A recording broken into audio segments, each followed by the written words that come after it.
तो मैं शुरू करती हूँ। देखो प्लीज भाई, प्लीज। फुलझड़ी छोड़ने से अगर कोई अहमक समझता है कि हम नेशन स्टेट को, चाहे वो नेशन स्टेट पिद्दी द पिद्दी का शोरबा हो, हैंडल कर सकते हैं, तो वो अहमक है, गधा है, उल्लू है। अब आइए बात यूनाइटेड स्टेट्स ऑफ अमेरिका की। बहुत समस्या है, बहुत झंझट है, डिक्लाइन में चल रहा है, सब सही है। अभी तक रशिया की, पुतिन वाले रशिया की औकात नहीं है अमेरिका से उलझे। यूक्रेन में अमेरिका ऊपर ऊपर काम कर रहा है। शी जिनपिंग की इतनी बड़ी अभिलाषा है संसार में फैल जाऊं। पेलोसी के लिए केवल ये कहा कि जब वो गई थी ताइवान, हवा में उड़ा दूंगा, ढकाने कर दूंगा, फलाने कर दूंगा, टाइम टाइम फेस। तो उस शी जिनपिंग की, जिसको सेकंड लार्जेस्ट इकोनॉमी या क्या क्या यही सब बताते हैं, उसकी औकात नहीं है। जापान, जिसने 1942 में 1945 तक में इन लोग को धूल चटा दिया, जब 45 में घेर के बांध के उसको हैंडल कर लिया, तो 45 से आज तक जापान ढंग से मिलिटराइज भी नहीं हो पाया है। तो ये जो इस्लाम के नाम पर सिरफिरे, छोकरे और छोकरियां नेशन स्टेट को डराने की बात करते हैं, ये इनकी बुद्धि की सीमा को बताता है। नागरिकों की समझदारी है कि ऐसे सिरफिरे अगर सड़क पर दौड़ रहे हैं तो भाई सावधानी पूर्वक घर में रह लो, जब तक इन सिरफिरों को पकड़ के बंद नहीं किया जाता। जैसे भारत में एक केजरीवाल है, एक ममता बनर्जी है, एक वो तेजस्वी है, एक अखिलेश है, एक ये राहुल है, एक प्रियंका सोनिया है, वैसे ही अमेरिका में भी है, इंग्लैंड में भी है, फ्रांस में भी है। जिस थाली में खाएंगे उसी थाली को छेदेंगे। और इसको कहते हैं कम्युनिस्ट, लेफ्टिस्ट। आजकल एक नया शब्द मैंने सुना आप लोगों से, वोक। क्या पता सब नया नया शब्द क्यों करते रहते हैं। तो ये फुटलूज लोग हैं, जड़ से उखड़े हुए लोग हैं, स्वयं से द्वेष करते हुए, स्वयं से उकताए हुए, स्वयं की कमियों से घबराए हुए लोग हैं। कैसी कमियां? अब ये जो डेवलप्ड वर्ल्ड है, इनमें बच्चों को जिन चीजों से गुजरना पड़ता है, मैंने बहुत विस्तार में नहीं पढ़ा है, थोड़ा संक्षेप में पढ़ा है। अब हो सकता है मैं इस चीज को विस्तार में पढ़ूं। तो बच्चों को, यानी साल भर, 2 साल, 4 साल, 6 साल, 8 साल, 10 साल, 12 साल, 14 साल,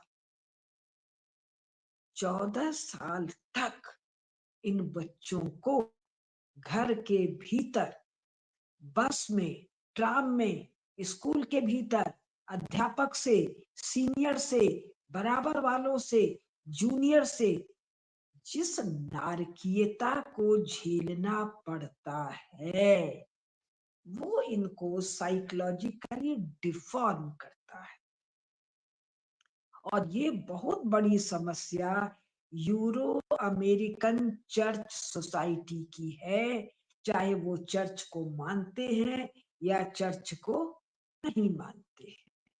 तो अभी जो एक घटना बताए कि एक सेना का आदमी है, वो अब जाता है अफगानिस्तान और प्रभाव में मुसलमान हो जाता है, इस्लाम को कबूल करता है और वो गाजा वाले मामले के विद्रोह में करता है। ये सच भी हो सकता है, ये पूरी तरह एक पोस्चरिंग भी हो सकता है, दोनों हो सकता है, 50-50 चांस है।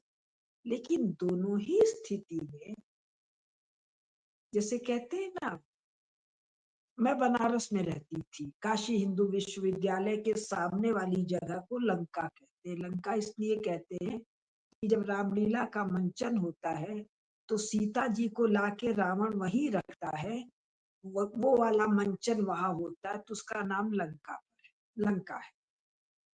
तो जब नहीं तब अखबार में छपता था लंका पर बम फूटा, लंका पर बम फूटा, और बाबूजी का फोन आता था, बेटी सब ठीक तो है। हम लोग बोलते थे बाबूजी हम तो कॉलेज में भी पढ़ा के आ रहे हैं, हमको तो पता भी नहीं क्या हुआ है, पता करके बताते।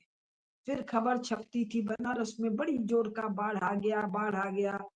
बाबूजी का कभी भाई लोग का फोन आता था, घर में खाने पीने की चीज है ना? हम बोले क्यों पूछ रहे हैं? बोले बाढ़ आया। बोले कहाँ बाढ़ आया? बोले लंका में आया। हम बोले अभी हम लंका से गुजरे, कोई बाढ़ नहीं आया। तो मेरा ये कहना है कि वो हाइपर टेंशन क्रिएट करना ये मीडिया का काम है। अब ये सारी चीजें हो भी सकती हैं, नहीं भी हो सकती हैं। भारतवर्ष में तो आप लोग को ज्ञात है, जितनों का नाम गिनाए हम, राहुल गांधी एंड कंपनी, ये सब के सब भारत के शत्रुओं के एजेंट हैं। तो भारत में कितने व्यापक स्तर पर हिंसा हुई, मारकाट हुई, सब कुछ हुआ, कितना लोग डर गए भाई। पार्लियामेंट पर अटैक हुआ, कश्मीर में क्या क्या नहीं हुआ, और दुनिया भर के मामले क्या क्या नहीं हुआ। अमेरिका में उसकी तुलना में क्या हुआ है? लेकिन अगर अमेरिकन सोसाइटी डरी हुई है, तो इस डरे हुए होने का कारण ये छुटपुट घटनाएं नहीं है। उनके डरे हुए होने का कारण समाज के भीतर चर्च वाले मामले के कारण जो सड़न है, जो गलन है, जो विकृति है, जो मनोवैज्ञानिक भय है, सप्रेशन है, आपस में सद्भाव का, भरोसे का अभाव है, उसके कारण कुछ भी उनको हिला डुला देता है। लेकिन ये भी सच है कि जब पलट के ये हारे, टूटे, थके हुए, गले हुए लोग जब मारते हैं, तो उनके मारने में उतनी ही विकराल हिंसा होती है, उतना ही दांत पीस के मामले से निपटने की तैयारी होती है। हम लोगों को नहीं भूलना चाहिए, अमेरिका तो एक बेकार का शब्द है, यूरोप भी एक बेकार का शब्द है, लेकिन फिलहाल इन्हीं यूरोपीय लोगों ने चर्च के तंत्र को तोड़ दिया। चर्च के तंत्र के आगे सो कॉल्ड इस्लामिक तंत्र तो 0 बटा सन्नाटा है। पूरी 19वीं शताब्दी में, यानी 1801 से 1899, 1899 क्यों, 1914, 1914 क्यों, 1945 तक इस्लाम, इस्लामिक देश, इस्लामिक आतंकवाद, कहीं कोई एक भी घटना मिडिल ईस्ट में या यूरोपियन देशों में आपने सुनी? नहीं सुनी। कहाँ से ये सब खड़ा हुआ? यूरो अमेरिकन का खड़ा हुआ, किया गया है। क्यों खड़ा किया गया है? शत्रुओं से निपटने के लिए, और वो तेल नाम की जो चीज मिली उस पर कंट्रोल करने के लिए, और भी कई छोटे मोटे चीजें थी, इन्होंने खड़ा किया है और यही निपटा रहे हैं।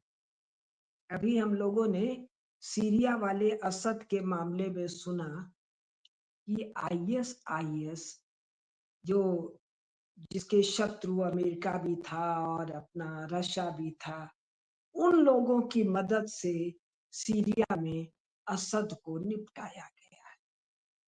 तो गंभीर चिंतन की दृष्टि से 5-7 चीजें समझना चाहिए। हम लोग क्या जानते हैं? जो पब्लिक डोमेन में आता है, यानी टीवी पर आया, सोशल मीडिया में आया, अखबार में आया, मैगजीन में आया, वो क्या आता है? वो कंट्रोल्ड और फिल्टर्ड मटेरियल होता है। कहाँ से कंट्रोल और फिल्टर होता है? यूरो अमेरिकन एस्टैब्लिशमेंट के द्वारा फिल्टर्ड और कंट्रोल्ड मटेरियल होता है। उससे हम लोग थोड़ा बहुत या ज्यादा अनुमान तो लगा सकते हैं, लेकिन अंदर खाने में क्या पक रहा है इसको जानने के लिए अलग तरह के अध्ययन, अलग तरह के लोगों का की आवश्यकता पड़ती है। तो मेरा जो अपना समझ है, अरे भाई अमेरिका से इतनी दुश्मनी थी मियाँ लोगों को, तो सऊदी अरेबिया लड़ने गया होता, ईरान ही जाके सेना भेज के लड़ आया होता। ईरान की मदद रूस और चीन कर रहे थे, यमन ही जाके लड़ाया होता। अमेरिका से सेना का एक अमेरिकन सैनिक जो इस्लाम ले लिया, एक भीड़ है उस पर बस या ट्रक चढ़ा। अगर तुम्हारी इस्लामिक आतंकवाद की औकात इतनी ही बची है, तो ये तो इन पर दया का मामला है ना। इनसे डरने जैसा कोई मामला नहीं। चीन का बड़ा भारी हवा दिखाया जाता था भारत। पाकिस्तान एटॉमिक वेपन है, इसके पास इसका हवा दिखाया जाता था। अभी कौन दुर्गत हो रही है सबों की। तो हवा क्यों दिखाया जाता था? जो वास्तविक हवा है वो कहीं जाके उसको दबोच न ले। तो कमजोर का आप लोग देखेंगे, हम तो बहुत देखते हैं, सड़क पर एक बड़ा सा कुत्ता बैठा हुआ, छोटे छोटे पिल्ले आ रहे हैं, पहले वो उससे खेलने की कोशिश करेंगे, वो जरा घुर्र करेगा, तब वो भौ भौ भौ भौ भौ भौ छुटके छुटके पिल्ले उस पर करते रहेंगे, और बड़का शांत बैठा रहेगा। क्यों बैठा रहेगा? बड़का अगर जरा खड़ा हुआ तो छुटकों को दबोच लेगा। तो छुटकों का भय बड़े को दिखाया जाता है, थोड़ा तो डर, थोड़ा तो शांत रहे। तो ये जो अमेरिका डर रहा है, अमेरिकन पुलिस डर रही है, वगैरह वगैरह जो कुछ हो रहा है, मेरी समझ से पोस्चरिंग ज्यादा है। और दूसरा, जो बिडेन और ट्रम्प, वो डेमोक्रेटिक और कंजर्वेटिव, उनकी लड़ाई का लेवल तो ये राहुल, ममता, केजरी से भी नीचे गया है, इनसे भी नीचे का लेवल है। ट्रम्प पर गोली चली, जिस तरह की भाषा का प्रयोग हुआ, और उनके यहाँ जो ये एब्सर्ड सिस्टम है, हार गए। हमारे यहाँ तो चौथे दिन सर ओथ टेकिंग हो जाता है, और 8वें 10वें दिन सरकार बन जाती है। इनके यहाँ ऑफिशियली 3 साल 3 महीने तक वो आने वाले के रास्ते में कांटे ही तो बिछा रहा है भाई। वो चुनाव के समय जितनी अभद्र भाषा का प्रयोग करता है दूसरे को नष्ट करने के लिए, और केवल भाषा का प्रयोग तो नहीं है, और भी बहुत सी चीजें होती हैं जो दूर बैठे मुझे तो कम से कम नहीं पता।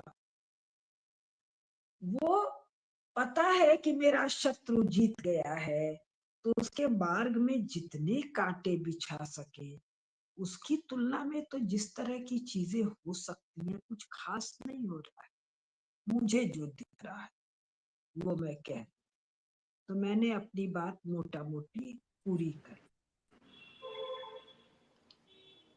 रामेश्वर जी, पूरा का पूरा लॉ एंड ऑर्डर का मामला है भाई। नहीं, एक सूचना मैं दे दूं। Law and order. जी भैया। दीदी, एक सूचना मैं दे दूं कि यह व्यक्ति 2012 में ओबामा के समय डेमोक्रेट बना था। ये औपचारिक रूप से डेमोक्रेटिक पार्टी का सदस्य था। इससे आपको कुछ पता चल सकता है।